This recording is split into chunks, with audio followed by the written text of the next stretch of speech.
Assalomu alaykum hammaga. Bugun 1-fevral 2026-yil.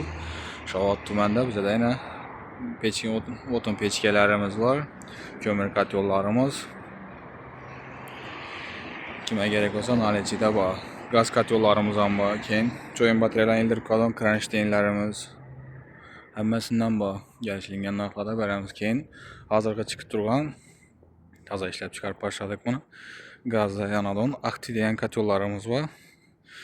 Bemalol 200-250 kvadrat qizdiradi. Listlari 3lik listdan bo'lgan, icham, deysham garantiya rossiyskiy 20 lik turba qo'yilgan. 21 dona turbasi bor ichida. Keyin 60lik, 70lik, 80lik raketa kotyollarimiz ham bor. Kimga qiziq bo'lsa, pastda nomerlar qoldiramiz, bog'lanaverasizlar, pullarini hammasini aytib, kelishilgan narxlarda olib borib o'rnatib berib, ya bo'lmasa dastavka xizmatlarimiz ham bor. Xorazm viloyati ham Qoraqalpog'iston Respublikasi bo'ylab xizmat ko'rsatamiz. Ko'mir kotyollarimiz ham shu 4 yo'l 50 kala Beruniy mang'at olib borib o'zimiz o'rnatib ishlatib beramiz. Siz sog'inglar, salomat bo'linglar. Kimga shunday xizmatlar kerak bo'lsa, pastda nomerlarni qoldiramiz, bog'lanaverasizlar. Sog'inglar, salomat bo'linglar.